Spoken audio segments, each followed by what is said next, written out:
Monkey, on me, funky, monkey, punky, pump it, price, jump it, hop in a new whip, paid for by punky, I'm just too lit, somebody say something. A monkey that look like a frog, price look just like a dog's, full of some chads and gods, fudders is mad I bought, word to your mothers, this monkey is doing a lot, take out a hammer, I'm whacking a fudder, just cleaning the face, jumping on Twitter, take over the space, punky is pumping, increasing the pace, a monkey that look like a frog, paid for my flight to Prague, touchdown, punky Lamborghini rental in the garage, she's at my punky, we had a menage, no she not Nikki cause I'm too picky, that's why my portfolio as long as a blog, all about punky and why that shit rocks, punky take over the block, watch, punky, on me, funky, monkey, punky, pump it, price, jump it, hop in a new whip, paid for by punky, I'm just too lit, somebody say something, punky, on me, funky, monkey, punky, pump it. Look, Clarence mate, it doesn't matter how many times we get beat down, what matters is that we get the fuck up, and we keep fucking trying. You're right, Donny. Now who the fuck are you, mate? I'm Clarence Claymore. Who the fuck are you, mate? I'm Clarence Claymore. Say it with your fucking chest. I'm Clarence Claymore. Show me what you got, mate. Take that. Fucking touch me, cunt. Fuck, mate. We got a lot of work to do.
Now fucking come over here where it's safe. That's it, mate. Come on. I knew that was gonna happen. Clarence, mate, you alright? Oh, yeah, that was a good one. Fucking get out of there. Fucking hell. Poor cunt. Oh yeah, Clarence, mate. Yeah, should be all right now. Yeah, mate. Jesus. Just hold on. Oh, no. Fucking early. Fucking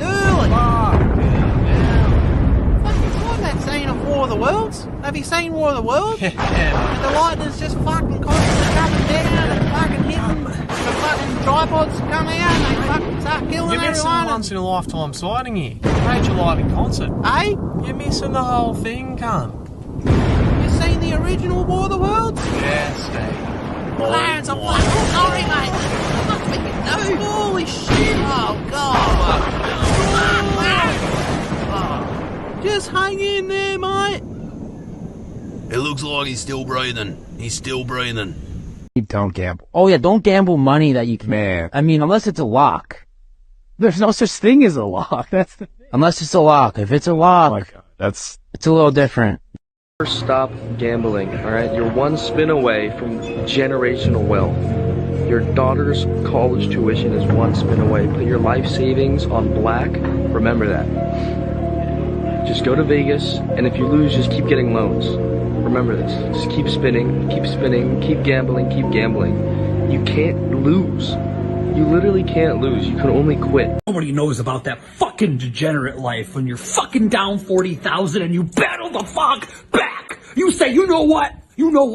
I'm a fucking strong, independent man. And you're not gonna tell me I should go to bed. I'm gonna battle the fuck back. And I'm gonna fucking get my money back. And guess what? I got my motherfucking money back. That's right! We're gonna sit here talking all night and we're gonna go fucking gamble. Let's fucking go. Money isn't real. None of this is real. This is just... It's free! It's free! What do you mean free? Free money. Lose it all. Lose it all. Andrew, I know you said money isn't real, but I am getting fucked.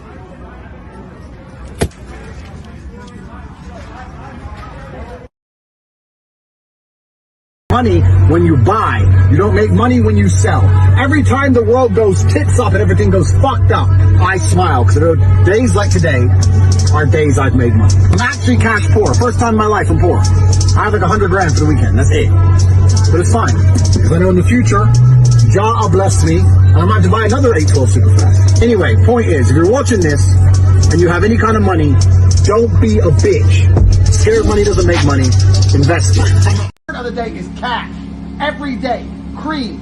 Cash rules everything around me. I'm flexing. It's Friday in the Lambo. About to go spend $1,000 on dinner. Spend $20,000 in the club. Fuck 3 bitches. And I'll wake up tomorrow richer than I woke up today. These Nazi blood-sucking anti-American parasites that want to make you and your family slaves know that we are standing up against them and we are red-blooded and we are not slaves and we are not bowing down to them. I'm not bowing down. I'm at the tip of the spear. I get death threats every day. And you know what? I am honored to be who I am. I'm honored to just be an average person that stood up 15 years ago and said, I'm going to defend the Republic.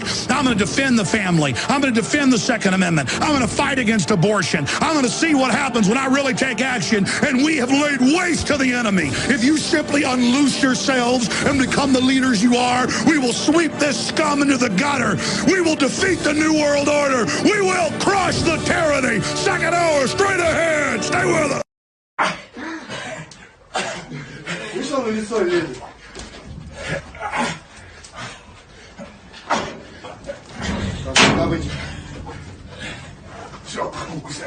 Спину ему заверил, он вообще аккуратнее. А он вообще, когда спину забираешь, вообще не понимает, что происходит.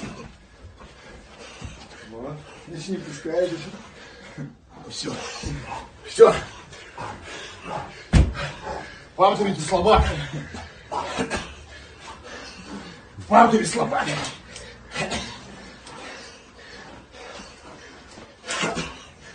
Все, все.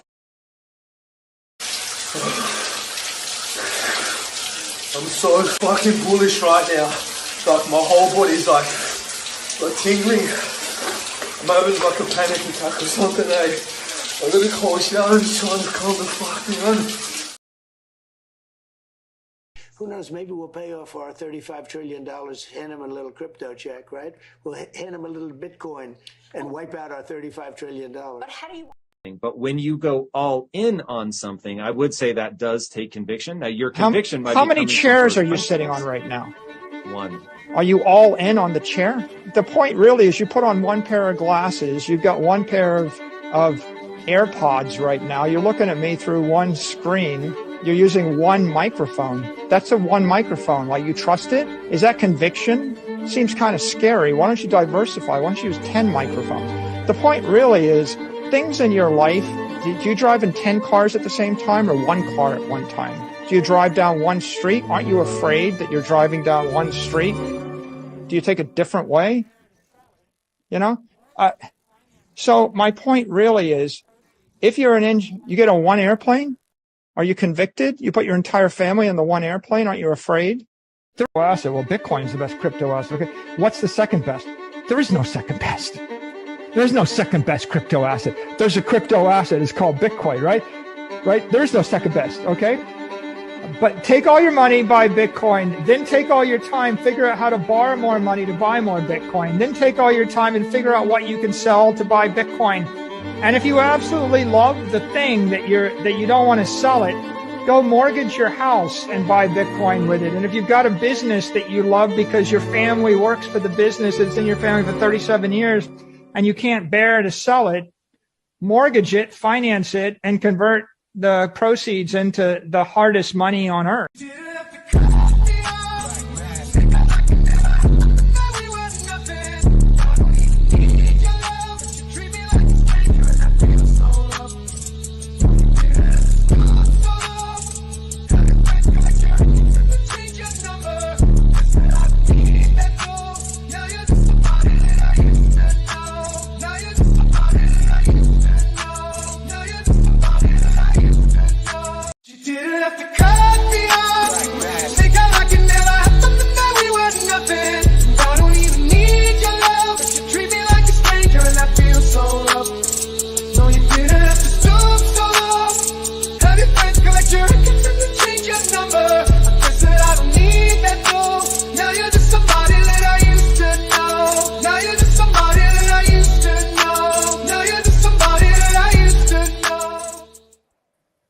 What is going on, you guys? It is Dollar Cost Crypto.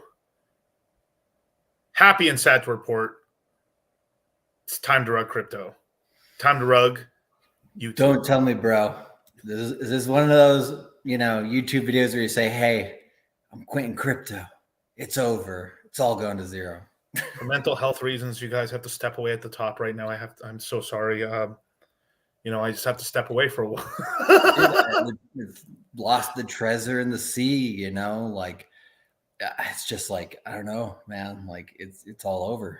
Yeah, it's just so done, The ETH, man, that piece of shit coin, that's all going to zero. That thing's dead. Bitcoin, layer 2's killed it. Yeah, you guys, I've sold the bags and I'm just, going to open an Arby's. I've given up, Yeah, not bad. Well, yeah, top confirmed. Oh man, but welcome, you guys. Yeah, time to rug crypto, or time to rug YouTube, right?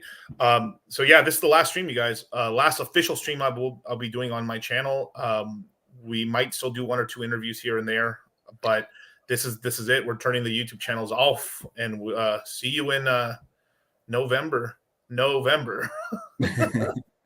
Yeah, it's like, what do you call it? We've had the faucet on, and lots of, content, lots of information that we've given you guys over the last 10 days or so. And then it's like, we just hard stopped it, like just turn that shit off. And, what do you call it? Yeah, everybody in the course this quarter is going to have like just a hell of a good time, like me and DCC were kind of talking about this just in the background after the stream on my channel, like an hour or two ago. And we were just saying, like, man, like there's always just like a handful of webinars, like 2, 3, or 4, sometimes 5 webinars where we're like, to be honest, if somebody just took one of those 3 to 5 webinars, that in and of itself is worth the price of the course, right? Sometimes it's a guest, Sometimes it's we go deep into a trend or go deep into an ecosystem.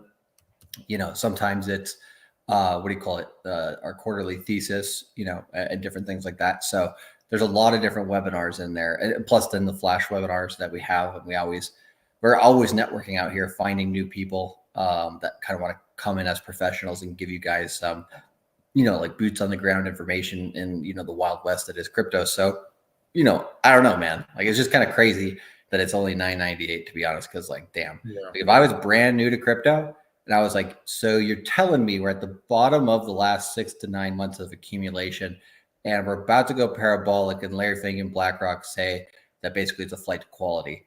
Yeah, I'm fucking bullish, like, let's get in on this shit. You're telling me I pay you guys $1,000, I put in, let's say on average 5,000 into the market, right? And you're telling me that I can get that, towards the 6-figure mark, maybe past 6 figures, if I hit some right coins over the next 1 year, like, yeah, like, seems like a fucking no-brainer. But, sometimes I've also tried to explain crypto, to, longtime friends and family and stuff like that. And, I think it's mostly people's like prior experience, in life that sometimes blocks them from hearing this information. So yeah, no, I'm just glad to see that we have, 500 plus people who are just like, yeah, like this is the no-brainer decision, right? So I don't know what else we could say about it, because like we've kind of said everything over the last 2 weeks, but yeah, I'm kind of like melancholy a little bit, like I'm happy, but I'm also kind of sad because it's like we're going to be off of YouTube, but part of me is also be like, well, we're going to be talking to the people who support us and stuff, and we're going to teach them the best we can. We got so many brand new people this quarter as well, a good chunk. I mean, I think like 30 to 40% of them are actually 100% brand new to the space. I'm really happy to say that. So it's quite a lot. I mean, we onboard a lot of people to this space, from, various parts of, crypto, and sometimes various parts of, non-crypto groups, into, a lot of really good ecosystems. Right. Definitely. And make sure, like, because I see people in the chat asking about LLCs and starting. I would really get with the tax professional. I would get in the course. We're going to have a tax professional that's going to talk all about that and LLCs and everything like that. But just remember that depending on where you set it up, if you already have a business, that's overseas and you have that business by crypto or a subsidiary of them, there might be different tax laws for that, right? But if it's yourself or it's LLC based here in the United States, you're probably going to end up paying taxes no matter what. And then you won't get those funds to yourself without some just cause, which you can cause double taxation, where you pay taxes on the business and you send it to yourself, and now you got to pay taxes yourself now. Yeah.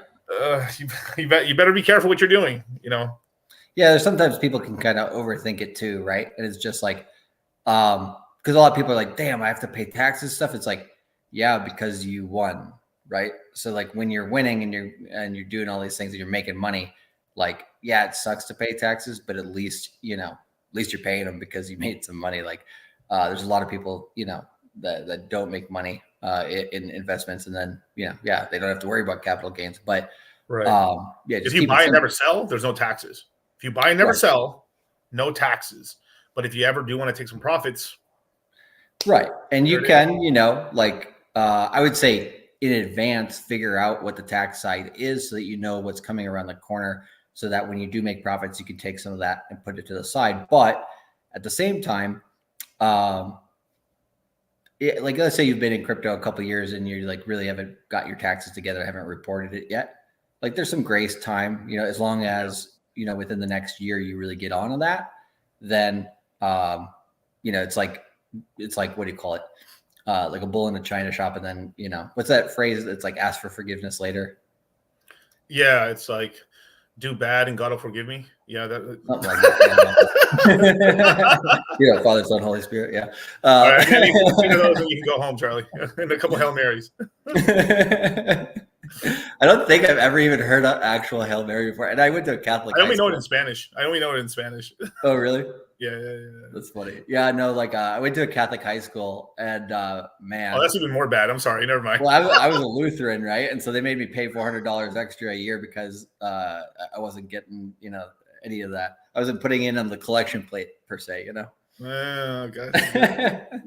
But yeah, good education though. Yeah, no, definitely. I mean, like, I wouldn't send my daughter there, but you know, my son's for sure. Yeah, but I don't send my daughter there. No way.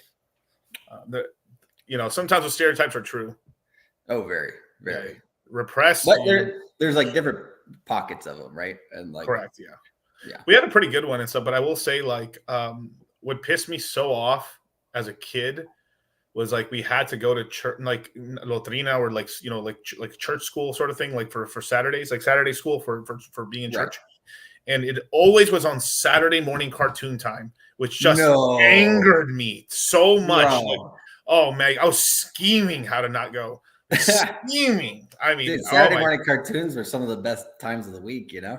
I really, really believe this is how people get intelligent sometimes, is that you're like, I want something and you guys are not letting me do it. I have to find a way to, you know, I would figure out ways to like watch those cartoons or do something like that. I figure it makes you crafty. Yeah. Remember back in, I don't know if you ever remember back in the day, but they had those like handheld TVs that were black and white. They had the long antennas and shit. Oh yeah, the box. Yeah. Yeah, I remember sometimes like we'd be like, oh, like can we get our hands on one of those and like, you know, catch a show or something like that. But I was like, man, like how far technology has come. Definitely. But I mean, I'm going to teach my kids, you know, I'm going to teach my kids especially kind of how to be paranoid and kind of also know like, oh, this person just shouldn't use it to control me.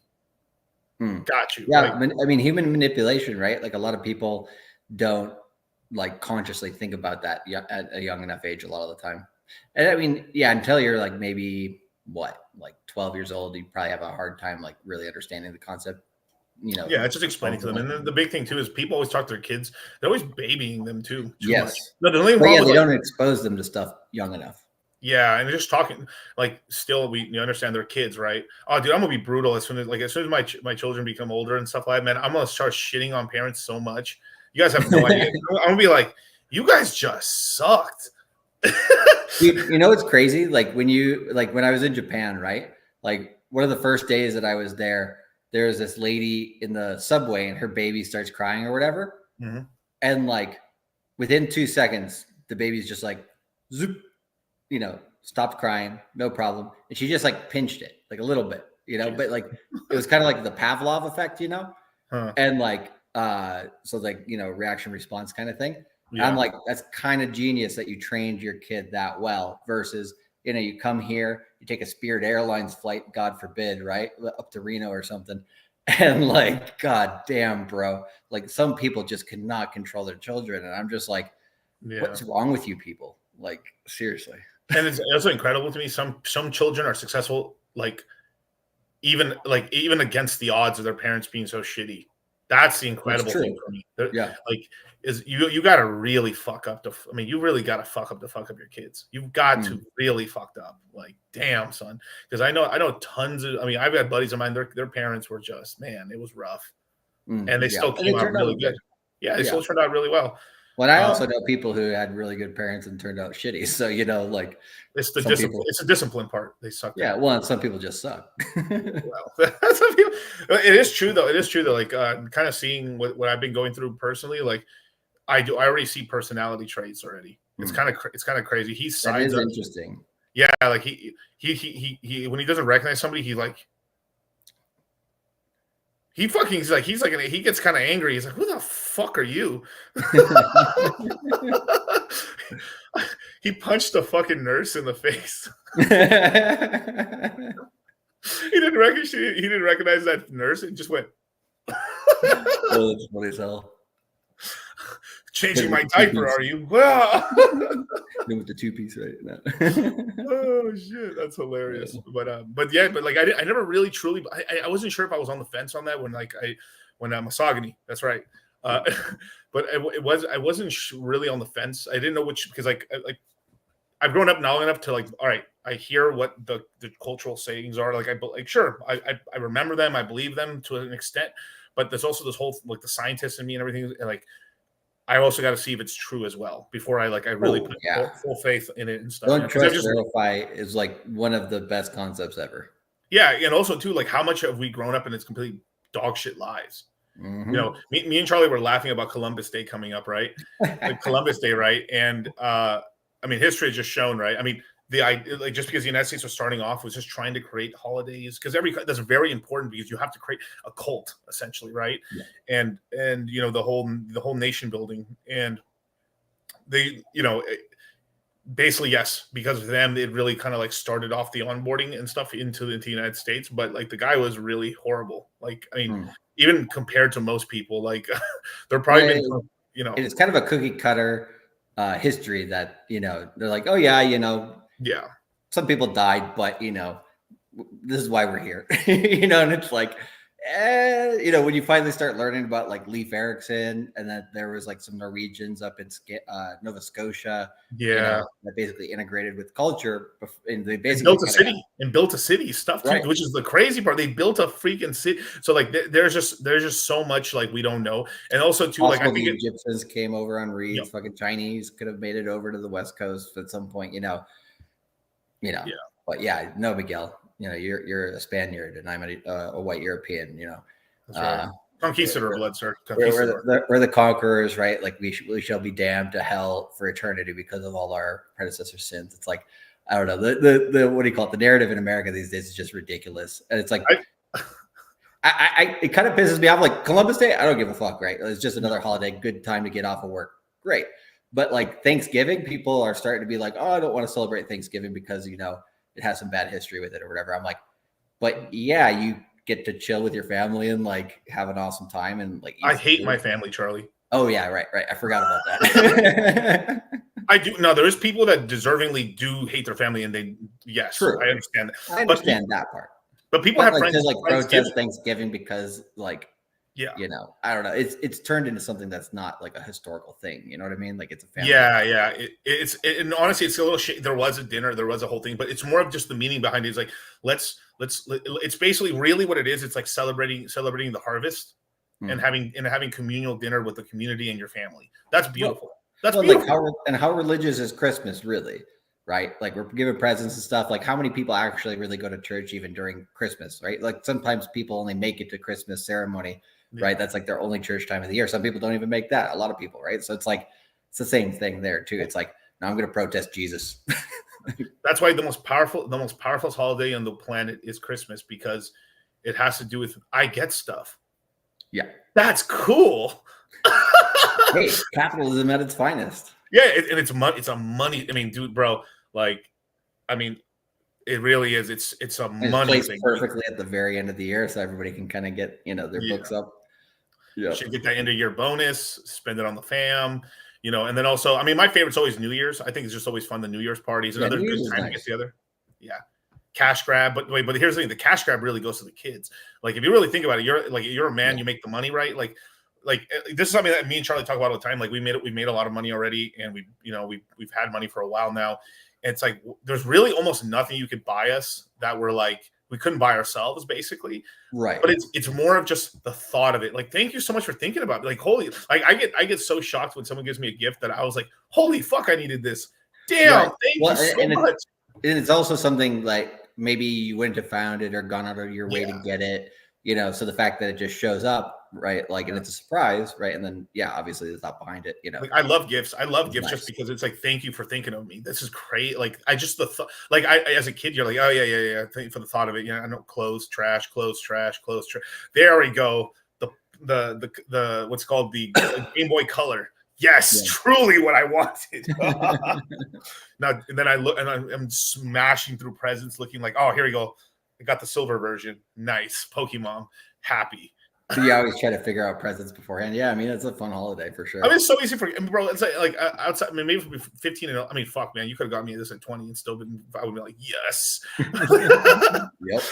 But it's so easy. Just get the new PlayStation, get the new Xbox or a gaming computer, and probably like honestly, like the earliest thing you could probably do for your kids. Listen up, you guys. Probably get them a computer pretty early on. Get them used to using. Just make sure you watch over a little, right? But have like parental controls on, correct and stuff. But like I don't know. I'm gonna fight against the whole tablet thing anyway. But it's more like just you want to spend that early years teaching them not just how to read, but like how to think and stuff. And because they're just modeling off of you. You know, if you're just in front of there's no way I can help it. If I have the kids I have, they're going to just see me on the computer all the time, so they're going to be like, computer work, right? Yeah, my dad worked. Ran his own business from home and everything, and so like we had like a Macintosh back in like '94 or something like that, and like just that was when the internet was like 56K modem, was making all those fucking weird ass noises and shit, and like just like exploring using the computer, like me and my brother, right, when we were growing up, we had ideas like to build websites and like try to put things on them and stuff. And it's like, to be honest, like a lot of the stuff that we played with computers when we were kids that we had ideas with, if we actually would have ran with that stuff, right, through college and actually got like more, like maybe more of like a technical degree, or like at least just understood like HTML marketing or something simple like that, right? Like that's where all the money has been funneled our entire lives, is because we're in the digital age, right? So like getting exposure to that at a very young age, I think it's really important. But yeah, I mean, when Kazaa came around, we got into some mischief. So, downloading all the albums, but burning CDs. So I got a good question right here, man. Pot of gold, right? You guys should charge $100 instead of $1,000. This way you can teach more people, since you're both well off. Come on, you guys. No, here's a good rebuttal for this. We did charge very cheap for the course in the beginning, and some people were just not taking it seriously. There is a certain level, like it's weird how psychology works, where like honestly, like we've been told so many times, every time we go to Miami or we go to these events, people like fucking jack it up to 5K. It's insane. Like the number one thing people tell us is like, don't sell it for $1,000, sell it for $3,000 to $4,000. What are you guys doing? It's always $3,000 to $4,000. They tell us, dude. Everybody tells us that. Like it's fucking crazy. Well, and yeah, like the way we kind of found the price point, right, was we started at, I think $398 was the first price that we started at, and then we just went up $100 a quarter, and we were like, right around that 800 to 1,000 mark, people took it seriously. And the biggest responsibility that I think a lot of people maybe don't understand that we have when we do this is it's like we're steering like a tugboat or a big ship or whatever. And, we make a movement and we need you guys to follow. We need you guys paying attention, so that when we start moving this way, you're only like one or two steps behind, or you're right with us, not like, at the back of the boat, or a couple boats behind and barely trying to keep up. Because we did have a lot of people at those lower price points before we got to like $800 that they wouldn't really take it seriously. They wouldn't watch all the content and stuff, and then they just make the stupidest decisions, right? We're like, did you not watch the risk management portion of the course, bro? Why would I? It's $400. Oh, right. Oh, people are like that. People are like that, as inflation goes crazier and crazier, they'll start like, the value of the dollar goes down. It's really true. If it doesn't cost you like as an example, this is pre-prices. I've looked into this, right? If I was trying to get a training session with Dorian Yates, right? Dorian Yates, 6-time Mr. Olympia, fucking, Mike Menser, the new Mike Menser essentially, but like not gay and doesn't do meth. Those are two things that are better. Yes. Yes. No, but incredible dude, incredible guy. But sorry, that make it crack me up. But it used to cost $750 a session. You are going to, for one, I'd fucking like move my whole day around, all of it. If I could train with Ronnie, if I could train with Arnold Schwartz, anybody like that, right? But imagine that you let's just say he was just that good. We're like, oh, this guy, he trains the best of the best to get people jacked and in shape and stuff. He charges $750. You're motherfucker, you're gonna pay attention. Yeah. Oh, and even at that price, it's still cheap. Yeah. Relatively speaking. And right, and Pot of Gold gets it. It's skin in the game. So me and Charlie have had these discussions for a long time, we stopped it. We really have stopped it there at about 1,000. It's under 1,000 really. And then with the disc, like if you play with crypto and stuff, there's so many. It's not really 1,000. It's really less than that. And we've also given tons of. If people are in the Citadel, there's people that get $600 off it, and then with the 15% discount, they're getting $750 off. But they're actually people who are highly motivated and already have taken it that get the value. Right. And then they get the deal. That's why we give them to them. But in this way, really, when you get in the Citadel, right, it's $50 off the course for every month you're in. It's pretty big. And then because we skip, if you actually look at it, since we skipped Q3 in order to make sure to launch it on Q4, because we think this is where we could teach you guys the best while things were happening in the market. That's 3 months, right? That's 150 plus all the other months until we decided to launch it. I mean, it was a huge amount of discounts we gave to people, and that's fine. That's totally okay, because that's what we did it in the first place for our guys to get that. Yeah, and we kind of think that anybody who's in the Moon Gang watching us on YouTube and everything should be in at least one crypto mindset course a year, right? So like if you take, like you said, the 1 year of the Citadel discount, that's $600 plus the 15%, right? 150. So that's $750 off, right, of a $998 course. So it makes it as cheap as possible. And then if you have been in the Citadel that period of time, it's most likely that you've made more than a couple $100 in gains, right, in your portfolio. So it's essentially like a way for us to give everybody who's actually paying a lot of attention, taking action, and like starting to, really move in the space. It's a way for us to give those, loyal customers basically one free course a year, because we kind of feel like that's an insurance play. Right. And when you're paying that attention, at least that much, you're going to have success, right? And like your guys' success is our success. We, have always monetized ourselves this way and put the right incentive structures in there between our different products and our free services. So that way, you can watch our stuff for free all the time, take a break when we go off in the course. It's all good, and make money, right? But then you can make more in the sale. You can make even more in the course. And then, we scale it up like that. So, less riffraff, more people who are taking it seriously. Karn's right. Imagine if we had how many trolls we have if the course was $100. Well, a lot of people wouldn't take it seriously. They're like, oh, these guys. I mean, because also it's this fucked up shit. We're we're multimillionaires, right? But imagine that, let's just say we never said we're multimillionaires and we charge $100 for the course and it launched. Nobody will pay attention. Yeah, no one, not just pay attention, but not even in the course, but I mean, they would just they'd look at it once and they'd be like, whatever, Yeah, I mean, these fucking clowns, these brokies, literally bros. I mean, literally, they'd be like, these fucking broke dudes just doing a quarter, bro, whatever. You hear this fucking stupid shit they said? Fucking buy it 15,000. Stupid. Dude, it's clearly going. Look, it's social proof, yeah. And then so it's just that's what it is, right? And so we've kind of hit like a middle. We try to hit like mid max it as much as we could. So we give. I mean, we over give in value. We always do, right? And no one that takes a course goes like, oh my god, like that was not worth the price of entry, right? Yeah, I didn't learn something new. Like, right, you're gonna learn at least something new every single course. Yeah, correct. And then on top of that, right? So on top of that, right? Like we've discussed that. So if we honestly, if we did want to make more money, let's just say it was all money, right? We could easily just increase it to 3,000 to 4,000, and we'd probably double, maybe 2.2x our revenue. Well, and focus on higher net worth individuals, right? Because those customers, they need the guidance because they're working with larger sums of money, and they take the course, of course, still, and it's a great deal for them, which is why they keep coming. But yeah, like those people, right, would be like, yeah, that's like an easy amount. And like there are a lot of people in the space. They only cater to, like, I mean, look at the Trump, World Liberty Financial, right? You have to be an accredited investor, in order, what? That's like a net worth of $1 million plus or $250,000 in annual income.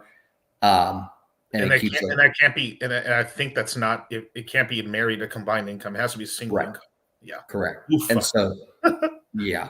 And so it's like, okay, well, most people aren't going to do that, but yeah,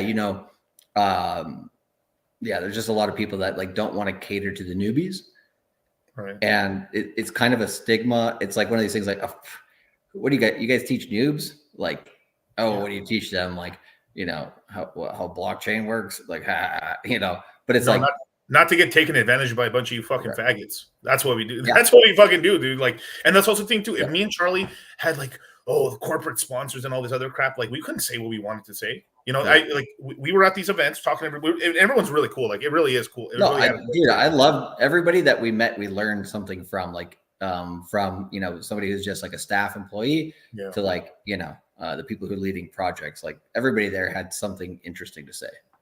But people were always so surprised when we said, so yeah, how do you guys make, there's one guy, I'm not going to add him out, but like one guy was just could not get it in his head.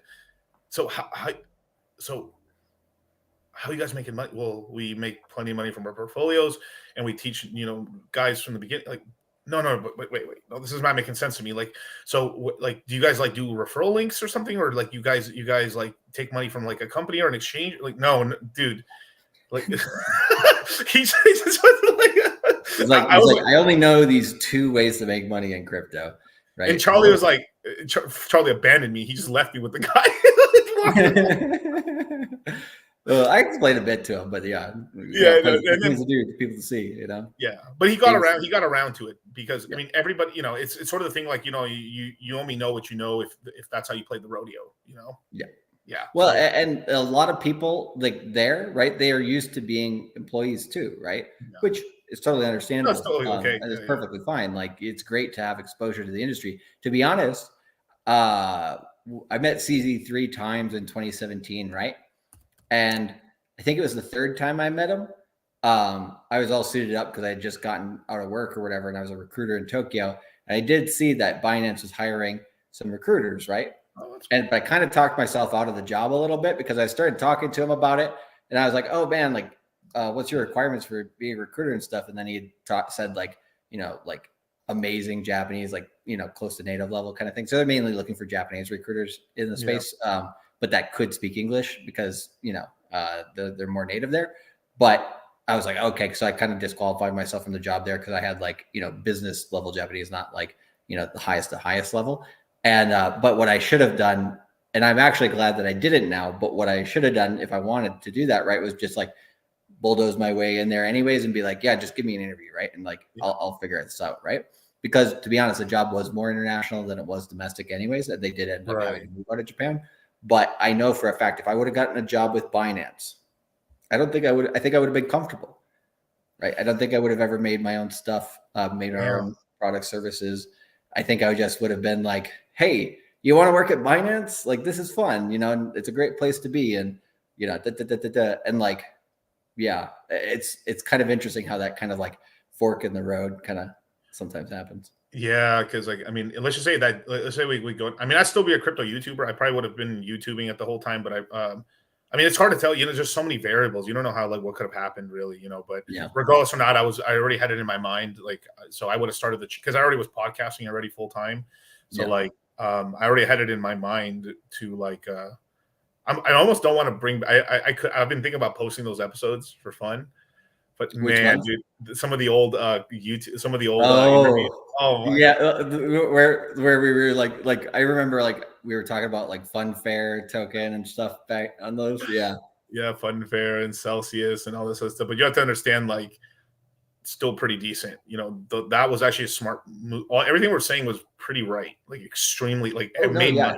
If you go back to like what do you call it? Our episode 1s, like I'm like kind of surprised, to be honest, like looking back in retrospect, I'm like, damn, I was like on it 90%. It's just, what do you call it? Polishing it up that extra 10%, how you present it. Right. That was different. But like, yeah, in terms of like knowledge and like trajectory of information, like we've been on it since the jump. Definitely. Yeah. Actually, I wanted to bring this up. I know this is a little bit of a getting off the topic here, but it's still on. This is about Time to Rug YouTube, right? I wanted to talk about a little bit about, what's been pissing me the fuck off on Telegram.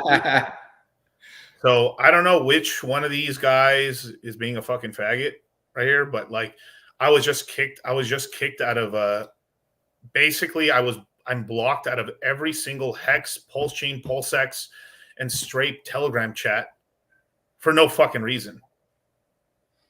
I don't know if it, like, I'm gonna call these guys out by name. So I don't know if it was Lou, Never DM, Hex Terminator, Shieldy, Poseidon, Hot Pill, Hexadecimal, and we're cool with Hexadecimal. So I don't think it's him, Kevin, not the Hexcon. I thought I'm cool, and Das Bomb. I think I'm cool with him too, or Dan Horsfield. But one of these dudes, I single-handedly, like, I've onboarded more people into these chats than they fucking have. Dude, the amount of people that we've onboarded to Hex and Pulse Chain, hands down, is bigger than any other single contributor out there.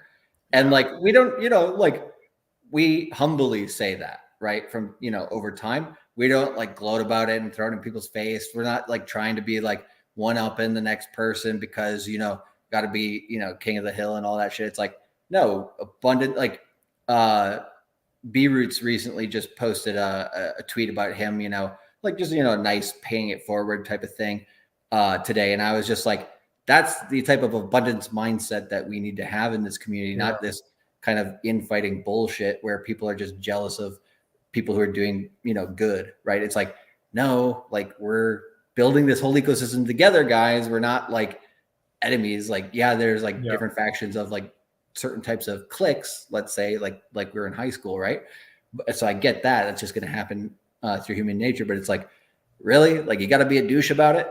You know what I mean? Like, because like we've like, especially you, since the jump, since like Hex was, before Hex even fucking existed, you were talking about it. So it's just like, man, like some people just, I don't know. It's just so weird. It's so stupid. It's so fucking stupid. I mean, no wonder Richard has like backed away from even Telegram himself and stuff. Because I mean, look at this. I mean, YouTubers who want like truly almost no one gets onboarded from Telegram.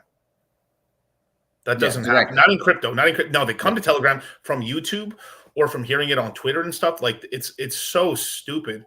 And now I understand if I'm interviewing someone not Hex related, and I don't post. I did it one time by accident. I understand that, but like most of my streams, I've talked about Pulse Chain since the beginning, since Hex in the beginning, and it's just this is such bullshit. Like I'm banned until January of next year. So it's like the DOJ, they're putting you in the what do you call it, timeout. I'm just like, what's the even fucking point of that? Like, what? It makes zero sense. It makes no sense at all. And is it because you shill outside each reach? That doesn't matter. Everyone knows I have, bro. Like I was one of the original YouTubers for Hex, and along with RG3, Crypto Coffee, and Hexologist, we were the first 4 YouTubers that stuck around from the beginning and completely talked about it. And but this is how I've been able to onboard. We've got a bunch. Now, we never force anyone to buy Pulse Chain or nothing like that, right? But we show it to them. If you like it, you can get into it. And we've onboarded. I mean, we've got like 17,000 people into crypto. Yeah, and every single quarter we've had either a Hex and or Pulse Chain webinar. Obviously, depending on before Pulse Chain existed, obviously, right? We were doing Hex webinars only, but. We've taught people how to do T-shares. We've taught people, how to get into sacrifice phases. We've taught people how to, not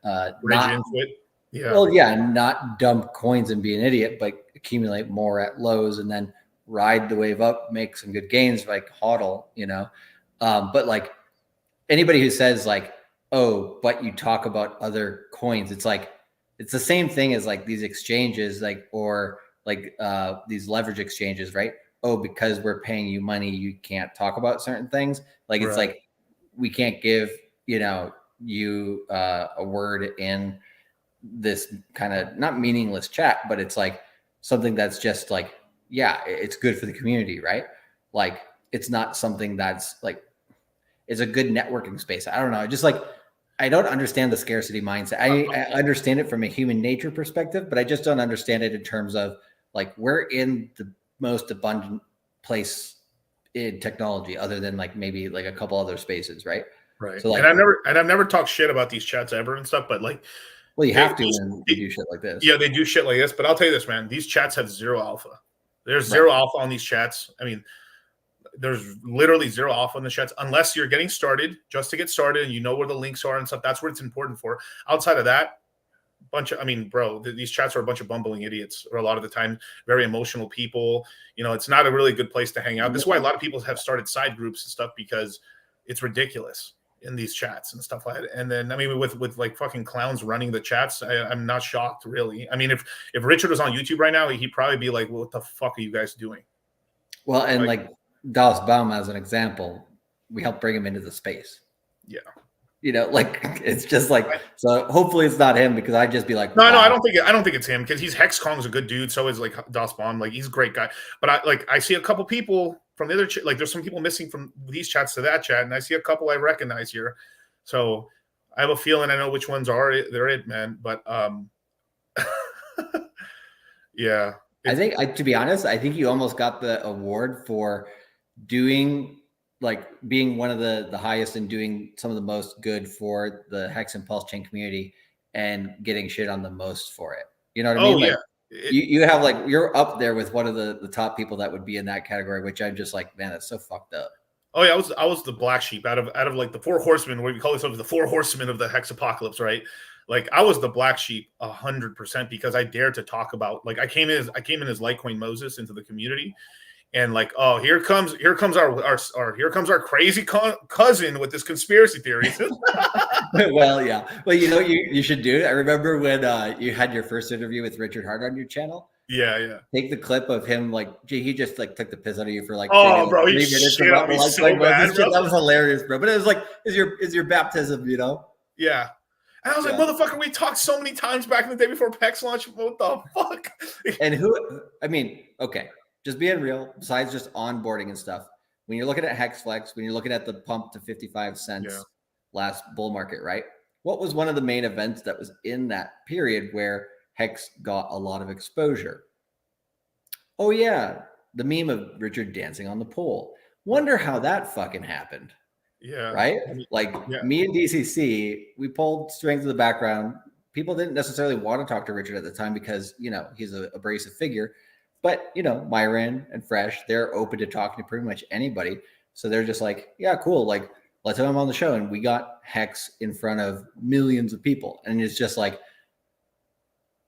and like, no, bro, we're gonna go like get a bunch of money for putting it on a race car, and you know, nobody's gonna give a shit about that. You know, we're gonna waste a ton of money doing it.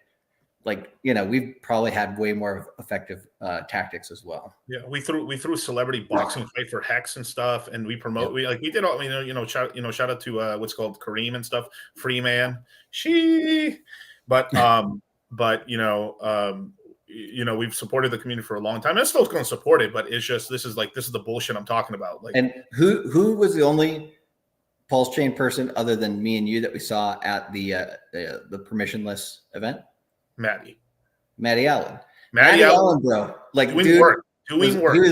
He had like a Hex tie that was made of like a metal or something. It was like shining off or whatever. Yeah. Dude, girls would be like walking past him and be like, nice tie, like legitimately like liking his getup and stuff. I'm like, and then he'd start telling people about Pulse Chain. You know, he'd tell anybody who would listen. And I'm like, boots on the ground, right? Like, those are the types of people in this community that I think, you know, a lot of people, you know, they take for granted, you know, and he was able to actually, you know, talk to somebody from Coinbase, whether they do anything about, you know, adding Pulse Chain or not, of course, like, that's whatever. But even just getting in front of those level of people, you know, we helped him get, you know, in front of the Illuvium Futureverse and Polemos crowd. And, you know, we've been talking to those guys about Pulse Chain too, you know, and like talking about, you know, whoever will listen. So it's like, you know, I don't know, like, there's more positive networking stuff that can be done in this space that people just aren't taking advantage of. But the people who do it, you know, with boots on the ground and everything, and put their money where their mouth is, like, that's how we get shit done. You know, like, look at the Bitcoiners early days. That's what they were doing too. Yeah. Roger Ver was the big guy who did that. Yeah, no, definitely as well. You know, and then, you know, I'm not look, I'll say something I was saving for the course, but I'll give you guys this. You know, we've been talking to the DeFi Kingdoms team about Pulse Chain and actually getting them on Phantom, and they were open to it actually. Yeah, it is like, there's like the percent possibility of that actually happening is like relatively high. Like, it's not that difficult for them to be able to do that. I'm trying to onboard, along with Charlie, we're trying to onboard new talent, new team, professional teams into Pulse Chain. Yeah, not some freaking schlubs that don't know how to make a goddamn token. Right, don't know how to make a token, but not just like guys who've been running for long. We like to get like outside money into the play, because, you know, it kind of bridges in like, oh wow, you know, Pulse Chain's not that bad. It actually works and stuff like that. I mean, Phantom is already kind of on the outskirts already, but it's going to become very mainstream and very in the loop. So I'm trying to connect the biggest exchange into Pulse Chain. Like, DeFi Kingdom is not dead, dude. They had a big ass booth there. They're actually right in front of the axe throwing contest. There were people throwing axes and stuff. Yeah. Well, and then for Karate Combat, I mean, their logo was right there on when David Hoffman was fighting with Kane Warwick there. Yeah. It's pretty, yeah, it's pretty crazy. And this is what I'm talking about is this is the real onboarding and stuff, right? And it's not easy too. Like I give a lot of respect to the guys who still YouTube and stuff. I know Hexologist had to take a couple breaks here and there, but there's, like we've been. He was consistent, and like he gets on when he can. And then, Crypto Coffee has like some of the best tutorials for people who are coming into the space, like don't know what to do, like go jump on the channel. I'm like, oh, that's, a very easy tutorial about how to bridge different ways and stuff like that. Like, yeah, people who add value, right? Yeah. So DeFi Kingdoms is it's now fully launched on Metis now. They have the arena on Metis. Yep. You can bridge in your heroes. You can stake them. You can buy. You can't breed heroes on Metis, but you can bridge them back onto like either DeFi Kingdom chains or the other one, and you can do that. Game's not dead. The whole supply's out for the coin. Full supply's out. 15 cents a coin. We bought the low on that coin. It only has done maybe 50% from the bottom and stuff, and it's done very well. It's all bullish and shit, right? Like these are things that we're doing in the background. It's nice to see because you go to these events and you go to these places, do your research, and I've known it's not dead for a long time. It just needs time because GameFi is going to pump off, right? Like Illuvium is putting a lot of money and time into like actually promoting itself and doing these fireside chats and stuff. Palomos is working hard. Futureverse, fucking nobody knows about Futureverse. It's crazy, bro. Like. Yeah. How when you talk about the box, we talk about the charismatic leader? Right. Bro, like it took 2 seconds of talking with Aaron McDonald and we were like, oh, no, this guy knows how to promote stuff, and he's got a plan too. And, obviously, but like, it's impressive. No, definitely. Yeah. And DeFi Kingdom's on AVAX. They're on, they're on AVAX.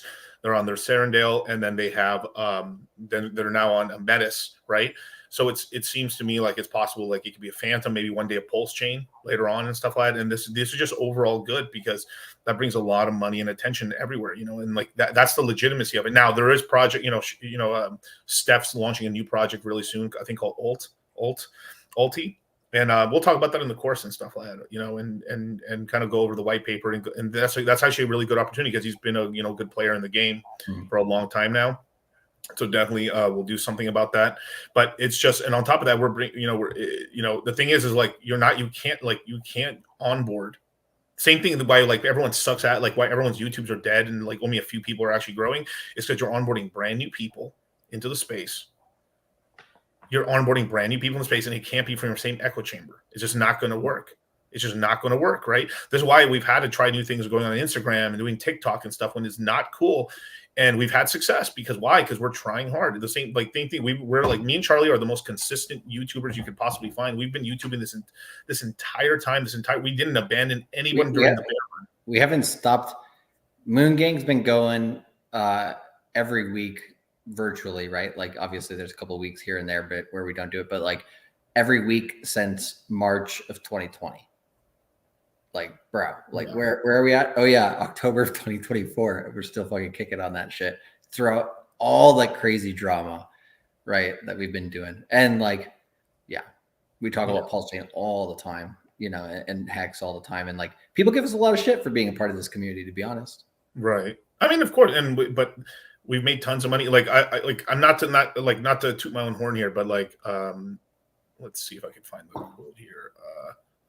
Yeah, like asking for a friend. I watched an old Moon Gang yesterday. DCC called Hex at 55 cents for 21. Yeah, I said this really early on. It's it's probably going to go to 55, 56 cents, all time high, right? Yep. But it also too is 555 narrative, right? Yep, the 555 narrative, and it hit 10,000x. It did hit, and it's done really well. And then also the thing we like. Now, there's still some people that didn't recognize it. They're like, when's Hex 10,000x? I'm like. It happened, bro. It just happened. But here's the thing: is it totally could have kept going higher too. It really could have. Yeah, it could have gone to like $1.50, $2. It's all possible. But the thing is like that's the you take profits and still even when it came down, the vast majority of people that follow this got in at below a penny and at a penny. So even and I think like the late stragglers were getting in at like 8 cents. Yeah, and like then that was like the last 10% of people. And like still, that's a really good chunk of X's. Right. Yeah. And so that's just the important stuff. So it's like we have to interconnect a little bit and and build these bridges and stuff. And I think it's gonna be ended up really well for everybody. Let me answer a couple super chats. Yeah, just before you say that, the last thing I'll say on that is one thing people will notice is the difference in last cycle versus this cycle. Last cycle, right, interoperability wasn't really much of a thing. So it was and like cross collaboration. It was mostly like, hey, I want to build a layer 1 and I want to try to beat all these other layer 1s. And then we filtered through, you know, however many there are, and some of them have died, some of them, you know, have done well.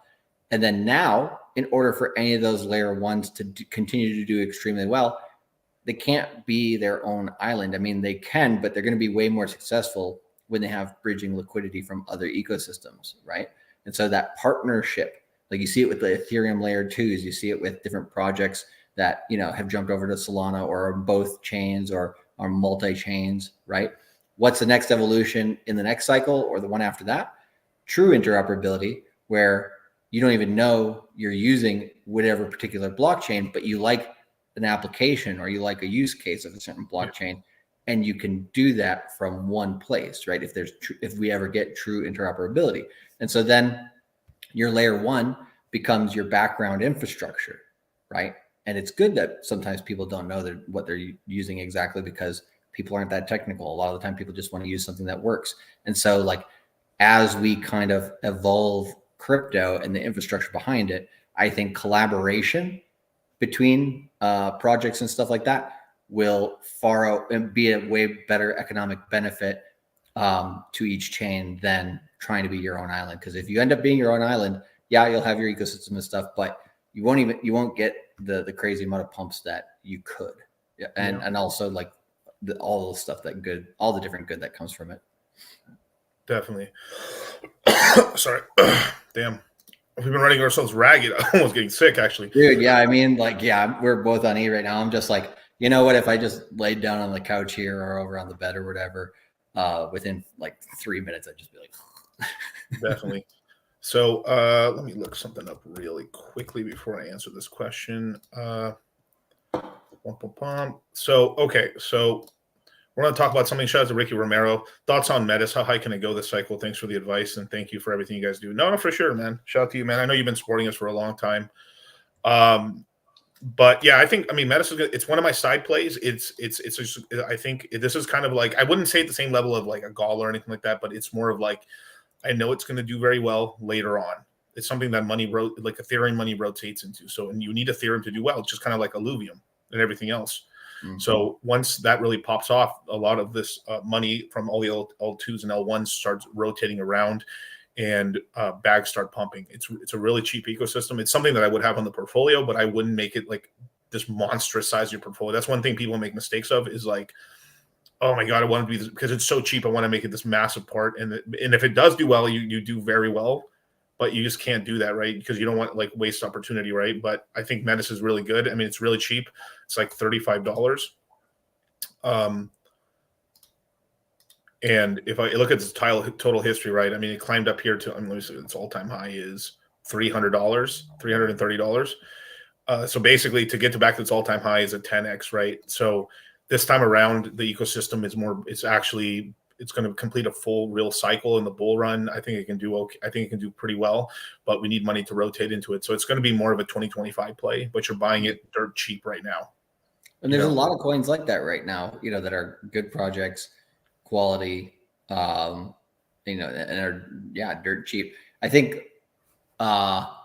when you look at something like this or Root or Pulse Chain being close to its lows and everything, a lot of people don't recognize the value in that stuff until it hits a new all-time high, because then it's obvious, right? So being able to understand how to recognize this stuff early and when it might look like it's just in the dirt, right? We go through that in detail in the course as well. Definitely. So there you go. So I think it does really well. I mean, I think it's got locked in. I think it will, at the very least, go back to the hundreds of dollars very quickly in terms of when it starts pumping, because it's just so low in market cap. People forget how high the trillions of market cap go. If we have a lackluster bull run, we go to 6 trillion total market cap. That's a lot of money to spread around. And there are people actively in there. I looked at space. I did my research on Metis recently as well, just looking at spaces. They're still getting people coming in, 40 to 50 people coming into a chain that no one's talking about at all, literally at all, and So that means there's people buying up supply quietly, buying up coins. You know, there's a couple good plays. It is scarce right now, right? But I think because things are boring, there's not much yield right now. But it's just something you bought. I bought an amount that I'm happy with. I've also bought some of the underlying ecosystem tokens. There's really not much meme coins even on there. There's no meme coins really. But as soon as it pops off, that's something that I'd probably just buy on the cheap or something if you guys want a tip or something like that. But there's something you could buy something that's probably going to launch at like $1 million or $500,000, buy an okay amount and just sit on it and probably do very well with it. But you have to pay attention to your bags, right? Right. Yeah, I think it's a nice side play. Where versus like Phantom is, you can. That's one I'm taking very seriously. Pulse Chain very seriously. Solana very seriously. You know, but those are high conviction plays. Where this is more of a cool side play. You be oh shit, I'm surprised how much I made, and you can rotate that back into profits very quickly. Yep. Yeah. Oh yeah, I bridged that stupid Athens thing launch on Met a while back because I like moms, Vitalik mommy. Yeah, definitely. But yeah, man, you guys have an hour and a half to get in. Yeah, and you know you don't want to regret it like Mook. Like Mook. Is the Twitter one there? No, let me see. Where is it? On the back end of the StreamYard comment. Oh, okay, here it is.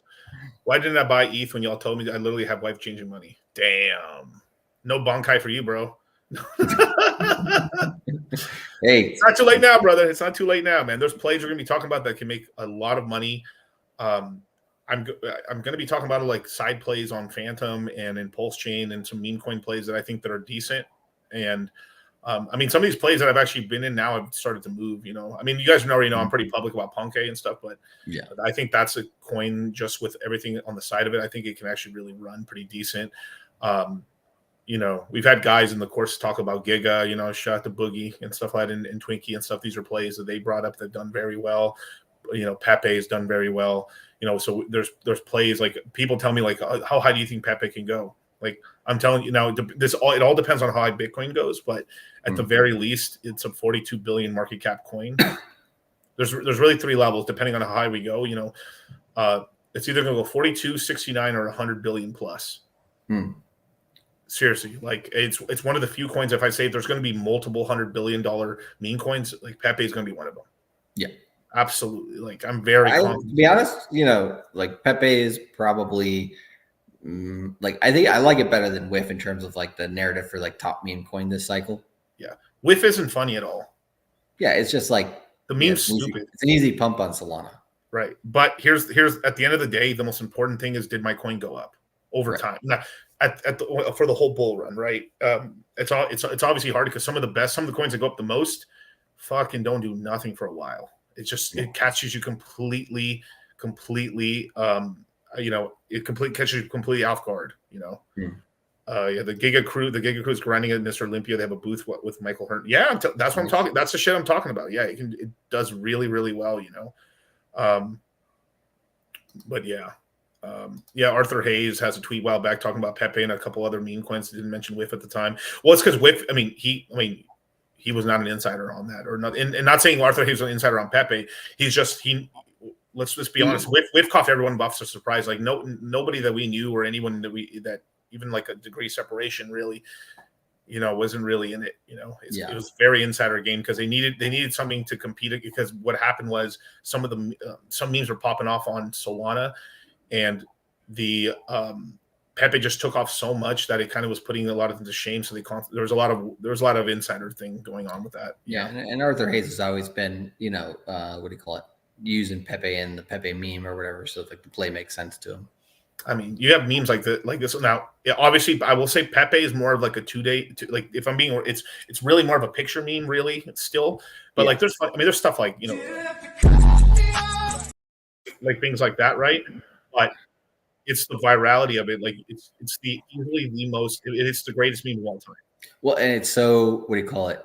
Malleable, right? You can it can change and fit, like, you know, pretty much any type of narrative that you want to, you know, kind of make fun of or you know, troll. Right. I mean, like I post all the time. I mean, literally, it's so versatile. I mean, everything you could possibly imagine Pepe can be used for. It's the longest lasting meme, actually, believe it or not, because it's really like a second or third generation meme. Like you had the first generation was I I would say it's a bunch of these weird kind of like social media memes, like a cat made of a toaster, made of toaster strudel going like that, it's really stupid shit, right? Then we had this whole thing where we went kind of a black and white where like it was really like memes about emotion. And then the third generation, which was Pepe, essentially, which is a Pepe meme. It started off as like someone made it like it was from the boys club, but then it went into like someone overtook it and made it kind of like a racist thing. And then people morphed it into basically everything. Like you're a Pepe. Like, I mean, it's insane. Like I literally half of my phone is full of Pepe memes. And before there was a coin. Yep. And it's true. The reason it keeps lasting is because of the versatility, and you can just keep making funny things about it. It's also green like candles. It's so powerful that even though when people make like memes about bulls, right, everyone's just copying the archetype of Pepe. Right. Technically, because it's very hard. That's why I like Ponke. Is because Ponke is a thing of Pepe. It's kind of a mixture between like your Wojak and your Pepe memes, like a hybrid. Yeah, because Wojak, like I don't know if I could find like the old. I can't remember what the memes are called anymore. If I try to look for them, I don't know. Like, let me see old school meme. But I'll have examples in the course and stuff. I don't have all my slideshows and stuff with me right now, but it's really like I truly to this day I think. Staying power-wise, Pepe is like I even call this like even Dogecoin's not that good of a meme. It's just a fucking stupid dog. How dare you, Miguel? Do you know how much money that shit? No, but dogs are cute. Yeah, but if you actually look, if like, let's say we were to take away all the history of everything, if you just look at the Bitcoin, yeah, well, I mean, you think about the only reason why I like Doge in terms of like how it hits is just because it is a little versatile, but then also like what on the internet do people always go crazy for? Cats and dogs. Why? Yeah. They're cute, and that's the first generation. So it was one of these, like you had really no meme that survived. That was a second generation. So Doge was a second, very simple dog thing, right? But because it put itself in the position, it had staying power. It stayed a long time, and people were able to build a community around it. It survived, and then it's the Bitcoin of it. But like I would really say, like Shiba where it's at, I really don't think it deserves it realistically. But there's a lot of enough people have bags. They're like, okay. When's it's going to do something again, and then they might buy a little bit more back into it. There's so many users of it.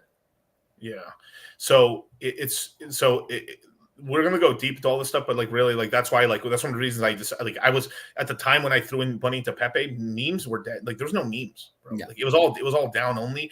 I threw money into Pepe. I mean, an okay amount at first and stuff, and threw more later on, but it turned into crazy money, like crazy money, and I've traded it very well, and I'm very confident. And the same thing. Some of the top guys, people calling the meme Jesus, and all these other people calling like Pepe's always on their list. Why? Because it's fucking. Look what it's done already. It was so powerful. After everything Whiff has done, Pepe still is ahead of Whiff. And I don't think at no point did Whiff ever pass Pepe, not once. Yeah, still. Yeah, no, I think if you look at like multiple cycles, Pepe is going to be here. Like I think it's like it's gonna survive everything. Whereas Whiff, like it could go away next cycle, or it could just be not as impactful, kind of like what Shiba's done. Yeah, Scamwix. I shit you not, Miguel. If you recognize my username, I think I I mean, Scamwix is kind of hard not to remember. Well, I've been listening since 2020, and then this space in 2019. Costco hot dogs, probably. Yeah, we're in Costco hot dog. We have it. I bought another. I'm not gonna lie to you. I didn't buy a lot of it. I just bought another Solana on the low. Yeah, some clarification money. Yeah, because I started making money on all these other stupid coins. I was like, my Solana bags were filled to the brim. And I was like, all right, it's not dead yet. Let's sprinkle some. Yeah. Just throw some change. That's what's fun about the meme coins too. Like, you could just throw some, couch cushion money, some spare change at it, and then that spare change. It's like kind of like how back in the day Binance had the dust feature. So like, if you would like trade or sell coins, you'd have like basically dust left. You could accumulate it back all into it, like it'd sell it all. You couldn't sell any of them individually, but it'd sell it all into BNB, right? It's kind of like that. You'd put like a kind of like a meaningless amount of money in something, and then all of a sudden, oh shit, now I could actually buy like a whole Ethereum with it, or I can buy, a couple Ethereum or whatever, So like, and then you do that, a few times, and it adds up. It's a compound effect. And then like a lot of times it's we get action on memes when we're not getting action anywhere else in crypto. Yeah, definitely. Let me see. There's a couple other ones right here. So yeah, I've been watching you guys since 2020. I just signed up for the crypto mine, so of course very excited, man. Welcome, brother. Awesome. I like that Tycho looking Pepe. Yeah. It comes for the culture and stays for the gains. Yeah, Scamwix. I mean, feeling wise, I mean, honestly, I think the big thing for Costco hot dog is just because it's become there's only two players in the game. There's Costco hot dog and there's Arizona iced tea. They're kind of like it's kind of this whole thing where like they're almost like they're like they really cost the company money, except for maybe because water and sugar are pretty cheap, but like they're loss leaders, but they're huge thing. There's these things where like they're consistent for you, so it is in people's mind, right? $1.50 is pretty. I mean, it's kind of like it's really like a PDI narrative, except more people actually know about. There's more people on this earth that have eaten and know about a hot dog than there is on PDI. People know what PDI even is, right? But and then you kind of got SPX 6900 kind of coming into that category, similar just in terms of like, yeah, we know it's ridiculous that we're going to pump it to whatever price, and it's like, but it's a narrative. Yeah, Ken Masters, you guys ever do with RSR? Yeah, we did. We talked about reserve rights in the first and second course. It did really well, and then just kind of, then it took a while to perform. I mean, I got really about it hard in the very first crypto mindset course, and it did well the fall of that year. So Q4 of 2020. It was around that time. It started around that time. That dip is where we had people getting in, and then it did do that pump there right after, but then it kind of was lackluster. Later in 21. Yeah, if I hear, so what I did with it pumped up and then it wasn't performing. It started going back down. So I took profits in here and I just dumped it into Hex. So that worked out. It beat this because this only really pumped to I think it was 11 cents. I think. Let me see. Yeah, 11 cents. Yeah. So it's still if you bought it, but the thing is very few people heard about it out here when it was pennies. So it did all right. Anyone who held it for a long time did well. I mean, you did a 10x, so it's pretty good. But I just found, I mean, we were able to find coins that just perform better personally. And, we gave it its fair shot for a long time, though. It did make money. So, I would say, last cycle, Kusama, Hex, those are some of the biggest, plays that we had. So, White here with the $5 super chat. Now, me and Charlie are not tax professionals, tax attorneys, tax lawyers, anything with taxes. We two dudes, two mics. Yeah. And we just encourage you to, stay, within the parameters of the law. Right. If I take $1 million in profit, how much taxes will I typically owe? I would imagine you've already paid taxes on the regular income you made already. So that's taken care of. So whatever money, let's just say you put about 50 grand or 100 grand into crypto and you made $1 million and you cashed out. Right. So you'd probably pay taxes on, let's just call it you did really well. You're going to pay taxes on $950,000. Right. Because they can't double tax you on money that you've already paid taxes on already. Unless Kamala Harris gets in power and she starts up, unrealized capital gains tax and does she pass that shit? I think. Well, she's not the president, so it doesn't matter. But I mean, someone would probably assassinate her probably over that. Because you see those people on MSNBC. It's no matter which affiliation they have with any party, all the people who are involved with Wall Street get pissed off whenever that is mentioned. You know what I mean, bro? That single-handedly. I don't think there'd be ever a faster reversal of anything. Right. The only thing I think when people don't understand what that means.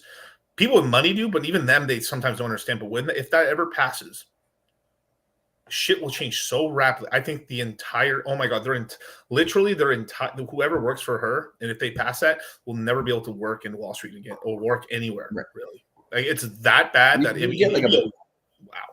It'd be like the Boston Tea Party, but on steroids. Yeah, that will destroy. I mean, dudes. Oh my God. I've also laughed that they thought about getting rid of the 1031 exchange. Oh my God, another stupid thing too.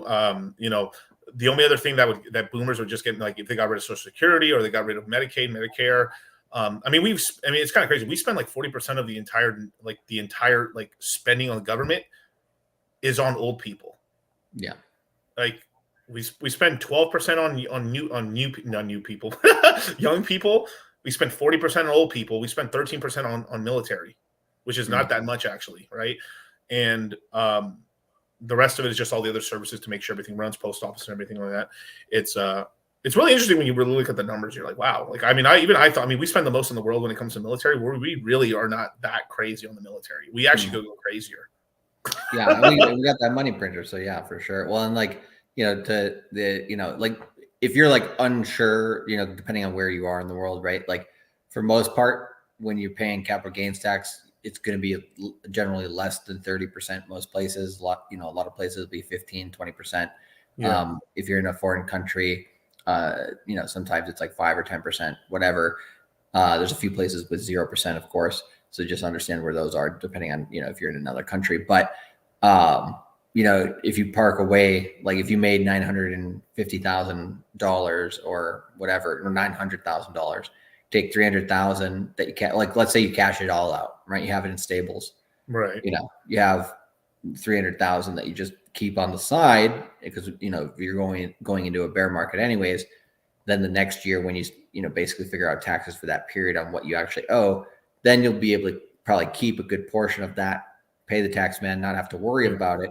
And then the stuff that you have is probably then getting closer to a good timing of maybe a 4-year cycle low, start betting back on the market, accumulate some Bitcoin or some pulse chain or whatever it is that you're looking to accumulate at that stage of the bull market. And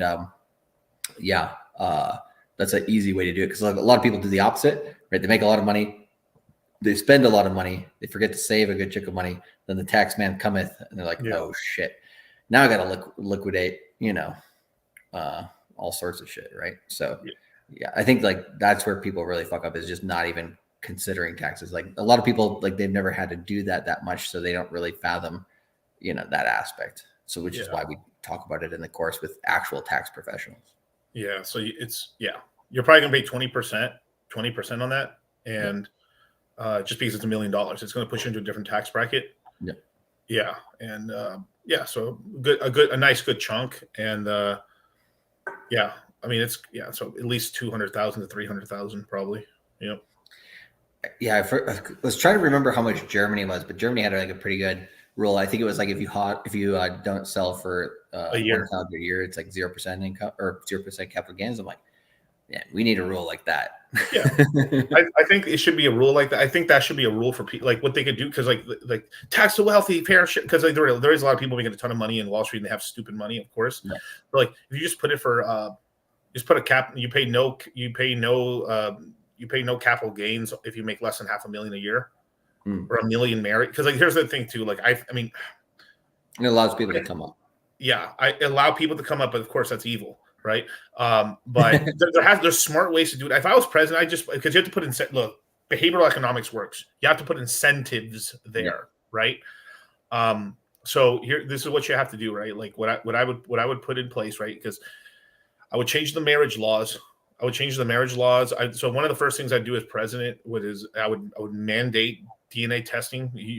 Basically no one can be charged for, basically paying for a baby that isn't theirs biologically. It just cannot happen.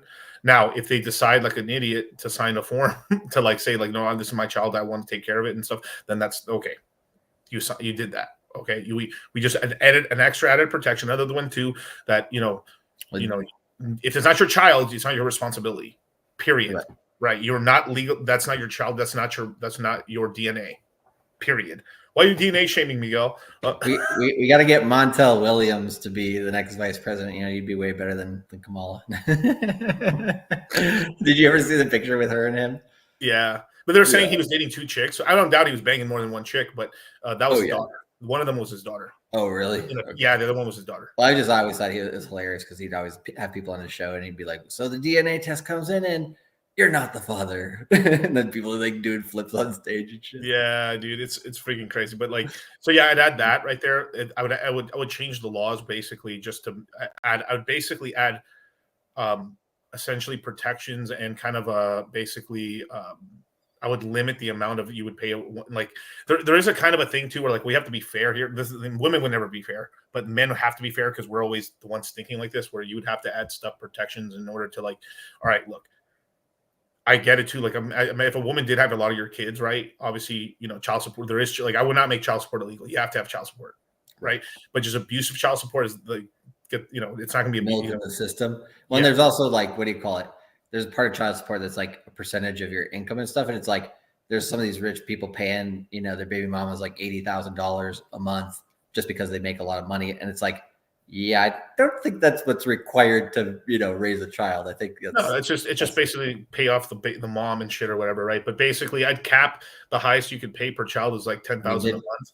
It's $10,000 a month maximum for children and stuff, because it's like that. Get the fuck out of here, dude. Did Jeff Bezos' wives really deserve billions? You know what I mean? No, she didn't. She did. No. Yeah. Absolutely not. I mean, honestly, she probably like, all right. There is this whole thing too, where like she's accustomed to a certain lifestyle, but like I would have licked off $1 billion for her. Here you go. I don't remember how much she actually got. She's the richest woman on the planet. Well, I heard she fucked it all off. Well, she was donating. She donated a lot of it into charities, but if I know rich people, that level of rich, she donated to charities where she controls that her children be able to get all the money in the trusts, and the children become the managers of these charities. Get the fuck out of here! The money, like donating to charities. And then she what do you call it? Left him to like for some school teacher or something. And then she already broke up with him or something like that. Like yeah. So I just fixed the whole system up, but I think I would add benefits to people staying together in marriages. Like, because I think marriage overall, you raise a child to the best ability with two people, a fucking logical man and a fucking crazy bitch, quote me on that. Years later.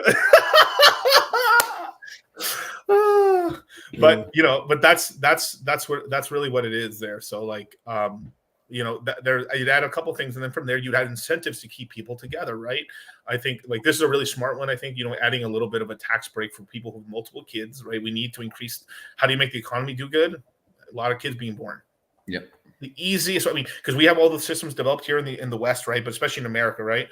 You increase the birth rate by 1, there is no problem. Yeah, I mean, we talk about running ASICs with, in a way with different coins and projects, right? It's like, kids are kind of like ASICs for, the nation, the national economy. Right. Child support is the system's way to transfer wealth from men to women and then back to corporations. Yeah, but no matter what, the money will be spent because men do spend on things. It's true. Yeah, women spend more on the daily stuff, but like it is what it is. Regardless or not, women are going to get their hands on some money anyway because they got the thing men want. Right. But then also men have a relationship and taking care of them and stuff because it's just a sad fact, but it's really true. Like the older a woman gets, the less valuable she is to society, period. Not as a person spiritually and stuff. People. Well, it just depends. And then at that point, right, for anybody, it just depends on like what value are you providing. That's, like adding on to like a societal plus, like, what do you call it? Yesterday, like there was kind of I was watching in the Yankees versus the Kansas City Chiefs. And there was one guy who retired, the Kansas City Chiefs, no, the Kansas City Royals, my bad. But there was one guy, like he had done so much good for the community. They had a chair that they always like had somebody sit in, anybody who had actually like been a plus value, like firefighters, nurses, right, these types of things, right? Or anybody who really gave back to the community.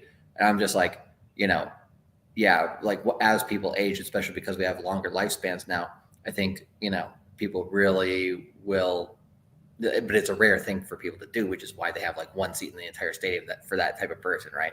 So it's like the majority of people. Yeah, you're 100% right. Yeah. These are just simple. And that's both men and women too. Yeah. It's just different ages. And the reason I think I could pass it is because it's domestic. It's not international. Like there's so much more politics and things going around because basically there is a whole shadow government, CIA run and a couple other corporate and other things run because you have to keep economic interests alive for corporations. I mean, there's just a dark game, but you have to play it. It is true. Like it's just you have to play the game where like you need our corporations to be able to fucking run across the pond or wherever the fuck we need internationally. So we keep making money for corporations and bringing the money back over here. And then 2, you need also make sure that you can fuck anyone up around the planet to keep them in place. But that's not fair. So fuck your fair. That's not. It is what it is. Like it's the American empire. Yep. Period. That's what it is.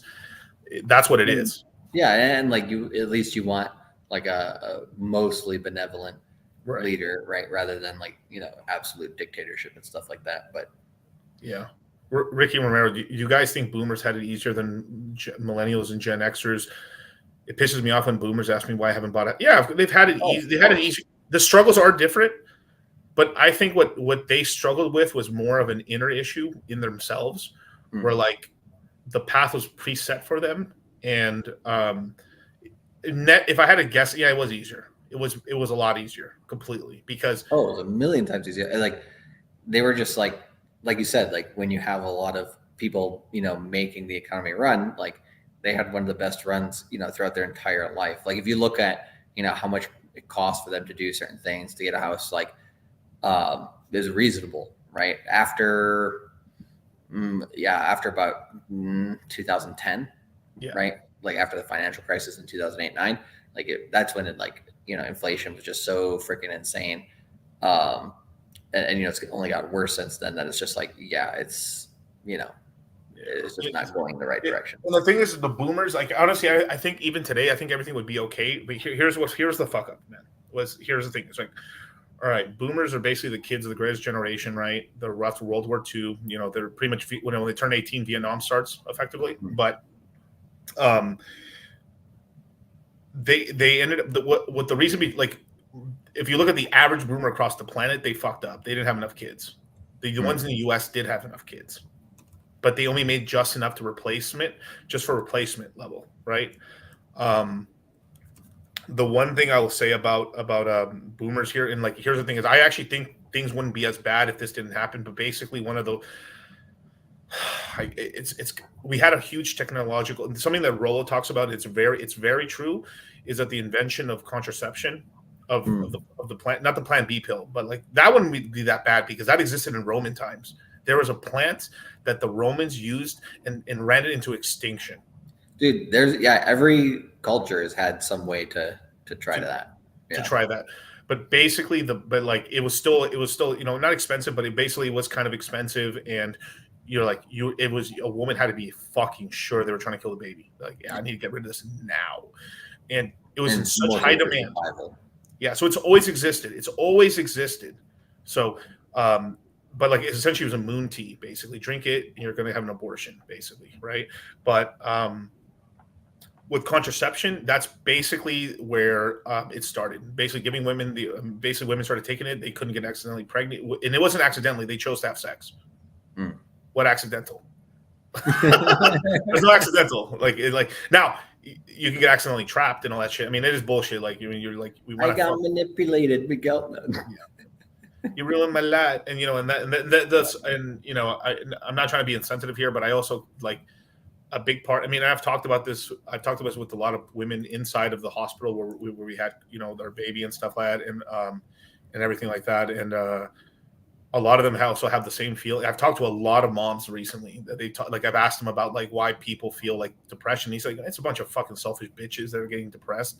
Basically, this is from their mouth. I'm saying it in a little more fucked up way, but from their own mouths, they've told me like the real reason is because they fucking can't go out and be hoes anymore. Other women, dude, a woman's worst enemy is another woman. Bro, because they have no reason to lie to me because I'm just there. I'm there with the mother of my kid, and like we're there and we're just talking, having fun, and I start talking to them, and they're like, yeah, no, definitely. The reason they get depressed is because basically they're no longer at the peak of the pyramid anymore. Yeah, well, they know that themselves. They know that themselves. And the crabs in the bucket mentality in female groups compared to male groups is just way higher. Yeah, because there's actually for me helping another guy. There's incentive for me to help another guy because we're if you help me, I'll help you, and you want to have a powerful more friend. Loyal. Exactly, loyalty, and it's just monkey. There's a book called what's it called, Monkey Politics. Monkey Politics. Yeah, there's actually a book called Monkey Politics. Look it up, you guys. Monkey Politics, and it's all about this stuff about like how apes, in a group of chimpanzee, it's all about chimpanzee politics. Right. And it's basically all about like the life of many different types of primates when they become the alpha and in control. The longest running alpha of all time it's a smaller guy, like a smaller chimpanzee. And basically what he did is he scratched a lot of people's backs. He was much more sociable, and basically so many people liked him. He survived tons of overthrows and stayed in power for 13 years. Where right. monkeys They're like, he's gonna get in a fight and like somebody's about to kill him or whatever, and they're like, and then the other people, come in to defend him and stuff. He's like, no, he's cool. Yeah. And then, like, he always, when they would make a big haul, he would always make sure that all the other members and the weak members would eat and stuff before he ate. Just shit, like 13 years as a king ape. Yeah, crazy. Watching videos of some of that stuff is kind of interesting because, like, I don't know if you ever seen like kind of like tribes of monkeys fight each other like across like rivers and stuff, but like, man, they get like brutal, like in terms of like how they fight, and it's just like, yeah, man, like you kind of like humans are brutal, but like, damn, those people are, or those monkeys are on a different level. You know what I mean? So when a woman's in a mate acquiring time, they're competitive against other women unless the other women in the group are not in the same level. Like unless they see it as a competitive, like, oh, these are my friendly girls. We go out together because we're trying to keep ourselves safe. We're also trying to acquire men. But then if they consider the girls rivals, they're fucking more brutal than men, bro. They're brutal because it's like, this bitch is getting in the way of me getting resources, basic resources in a good life. I shall kill you. And like this whole thing where like women are no, dude, women are brutal too, hugely brutal. But then what also this other side of it too is all this in the crypto mindset course, you guys, because this is very important because you have to understand this, because another big part of your life is who you choose as a partner or multiple partners. Like, and we're going to talk about this in the course a lot, because we one thing that we just don't onboard you to crypto. We also give you the red pill. Yeah, the red pill finance webinar. I mean, Rolla always drops good gems, and like, I don't know if anybody's ever seen his most recent interview with Robert Kiyosaki, but that was a really good one as well. And Alan's correct, man. Monkeys will literally tear other monkeys apart. That's why Punkei will win. Punkei politics. There we go. Oh my God, that's incredible, bro. Evolutionary psychology. That's right. That's right, Jimmy. That's so funny, but but that's the important part. And then they just come up with a study, believe it or not, right? You know how fresh and fit, like, these girls are so stupid, man. They only realize their shit after they get pregnant, after they have a kid, right? They've actually kind of like the post-nut clarity. Yeah, post-nut clarity, except when a woman has a child. They've actually proven this. When a woman gives birth to a child, her IQ increases almost half a standard deviation to a deviation higher. That is insane. So literally, women become smarter when they have kids. Well, yeah, they have something that, some responsibility now. Like, oh my God, God forbid, right? Yeah. I just want you to know that it's not my fault, you guys. Scientists taught monkeys the concept of money, so they started gambling and prostitution. Yeah, women started prostituting themselves, and then the monkeys started gambling.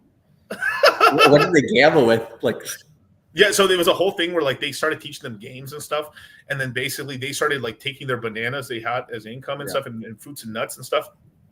And what they did is, here's what happened, is they started giving different prices. So they started giving them money, and different things cost different prices. And then, like bartering, basically. Yeah, barter. It started with bartering for them. And then this is what the scientists did. They started implementing price spikes on stuff. So they started doing things where like the price of a banana would go like vertical like this. Oh, and this was like, okay, so it wasn't like, they weren't like trying to introduce this into the wild. They were doing this with lab monkeys. Yeah, you couldn't do this in the wild. Well, you could semi do this in the wild, but like, no, I know I get what you're saying. Yeah. So they started increasing the prices on stuff, and then people were like, and then some monkeys would start getting rich because they could turn in their bananas for more money, or trade between, because bananas became scarce, so everyone wanted bananas. And then the women, because things started getting crazy, because some monkeys bought stuff just because they got lucky. Other ones, just like other monkeys, would start buying because they also would, let's just say the price of blueberries, they crashed it from 5 coins to 1 coin. They would do crazy things like that. Some monkeys were smart enough, were like, this is cheap. They just started putting all their money into literally dollar cost averaging the bottom. Then they start hoarding. Yeah. They start hoarding it up. Then the price of fucking berries would increase it to 5, and they'd be super rich. I love it.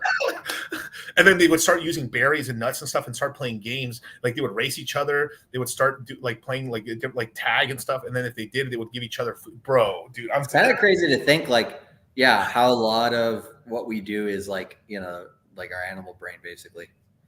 Yeah. And, it's just, it's just kind of the, the way of the world, Yeah. I mean, that's why, like, if you listen to just like, it's always a good book to listen to. What do you call it? This Reminiscences of a Stalker Operator, right? It's 100 years ago or 110 years ago or whatever, in terms of like when it took place. It's like ticker tape, stuff. Like, it was basically like, kind of like what you're mentioning in terms of like, but like to that level at that time. And then in the last 100 years, technology has gained so much that like the way that we trade now is like international 24/7 because of crypto and stuff like that. And it's just like kind of wild to see all that. And one thing I do tell people when I'm trying to explain Bitcoin, because they're like, I really can't understand it. I'm just like, well, you probably don't, but remember, hypothetically speaking, when, just imagine like the first guy to start using fire, right? Or the first person to start using the wheel. Oh yeah. Right. Or the first person to start using a certain type of tool. Yeah. How many people at that time were like, oh yeah, I'm going to go start adopting that. Like, it was the people that were, the lunatics, right? They'd be like, okay, I'm going to use this because that gives me an advantage. And like they, but they have to go ahead of other people. It's the same with like cars versus horses, right? Like, a lot of people who had the monopoly on horses were like, I don't want to give up this monopoly. I'm not changing. Right. But if they did, they would continue to stay rich versus, that. So like, I don't know, just like all that change over time and understanding, how, the technology we use is different, but really the way that we're doing all this, trading, investing, moving stuff, like it's really kind of like, what do you call it? Human nature, right? It's ingrained in us to some extent. It's a lot emotion based. So this is why we talk a lot about, kind of not just primal things, but we talk about, behavioral economics, and we talk about, the psychology of things. And like, one of the reasons we've understand the market is because we understand the other side. There's a big side that men are very blind to, which is like kind of the woman side and the whole red pill side. And kind of, going through like, if a lot of guys have gone through that trauma, some people just bury their head in the sand, but by learning that whole side, I've leaned into the black pill just to learn certain stats. There's very intelligent people in the black pill, but they just basically, they're red pillars with no hope, basically. Right?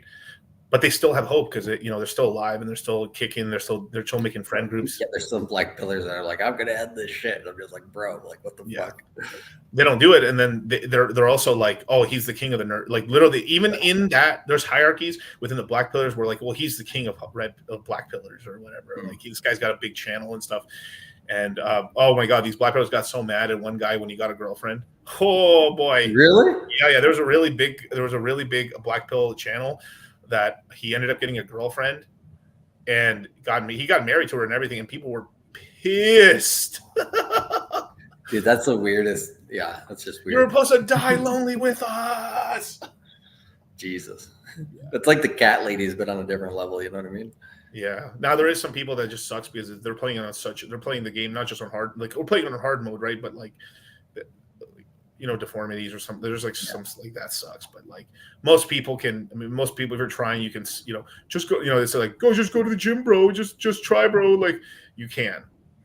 Oh yeah. And get good and get. You have to go for shit. You have to try. But if you really try, I think you'll get the nut. I mean, but there is but I'm not going to say there isn't some unfortunates that are like it's fun. No, yeah, and it's the same thing with crypto too, right? It's like you're in control of your own future, basically.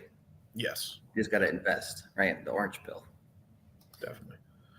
So with that, you guys, crypto mindset right here is open only for just a little bit longer. That's it. It's we're about to. Yeah. Oh, I got to do something right here. Yeah, like what do you call it? I'll do this in a second, but. It's literally an hour. You guys. We're closing. We're going to be off of YouTube now. We're only doing 1 or 2 interviews we've committed to, but we're done on our YouTube channels right now. So, dang. Yeah. Get in right now, you guys. This is it. Yeah, and like, what do you call it? Yeah, we've had over 500 people already join the chats, rocking. Everybody's sharing information, sharing memes, having a good time. And I don't know, like the last few years, right, of the cycle, we had the mega course of Q4 2022 and Q1 2023, and then we had the mega course last year, Q3 and Q4 of 2023, and then this year we have Q3, Q4 2024, right? And these are just have been the best times to get into the market each of the last few years in this whole cycle. So, rinse, repeat. It's also kind of funny is after those quarters that we had mega courses, we had less people join the mega courses, and we had more people join the next 1 or 2 courses that followed those because the market ran, right? And people were buying tops, and people were most interested in coming in at the top. So it's kind of funny to me that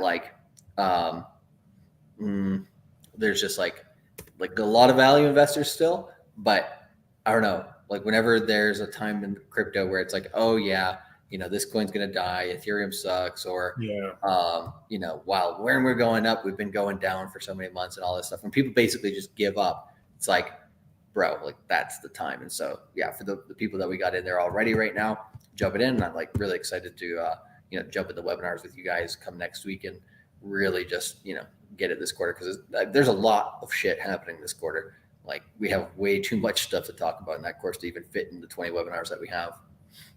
Definitely, man. So we'll leave you with this, man. We're signing off, you guys. Join now or forever be rugged. Just take the shot, man. The reason why we've also kept the price at where it's at, where I don't ever recommend people to do credit cards or do anything crazy like that, but like take loans or anything like that. But it's affordable enough where you can pay it off, right? But it's gonna, things are gonna get really interesting now, So. Yeah, it is a hard skill that you'll know that nobody else around you will know, for the most part, right? So you'll have an advantage over a lot of people simply by knowing this technology earlier and being that caveman who's like, maybe I will use fire. Maybe I will make my life better. So with that, you guys, later. You buy this for $39.99. Guess what, folks? You take the L away. You put a W there, baby. You're a winner, man. You're the real deal. You're picking up chicks. Let me tell you something. You buy this set at $39.99, baby. You're the cock of the walk, man. You walk into the bar and you just find the hottest chick and you go, you, me. Guess what? She says, why would I go out with you? Because I bought the deal on Wild West Deals for $39.99. That's why. She says, can I go home with you? That's how simple it is. That's how it works. That's what this set brings to the table. Because you know what she sees? She sees a man who knows what he wants. She sees a man who says, good deals don't get by me, baby. I move. I act quick. I act now. I go to wildwestdeals.com. Boom. That's why you're hanging with chicks all night long. That's why you got guys like Michael Jordan calling you, wanting to hang out with you, baby. Because you bought it for $39.99. Look, Clarence, mate, it doesn't matter how many times we get beat. Look, Clarence, mate, it doesn't matter how many times we get beat down. What matters is that we get the fuck up and we keep fucking trying. You're right, Donny. Now, who the fuck are you, mate? I'm Clarence Claymore. Who the fuck are you, mate? I'm Clarence Claymore. Say it with your fucking chest. I'm Clarence Claymore. Show me what you got, mate. Take that. Fucking touch me, cunt. Fuck, mate. We got a lot of work to do. You didn't have to cut me off.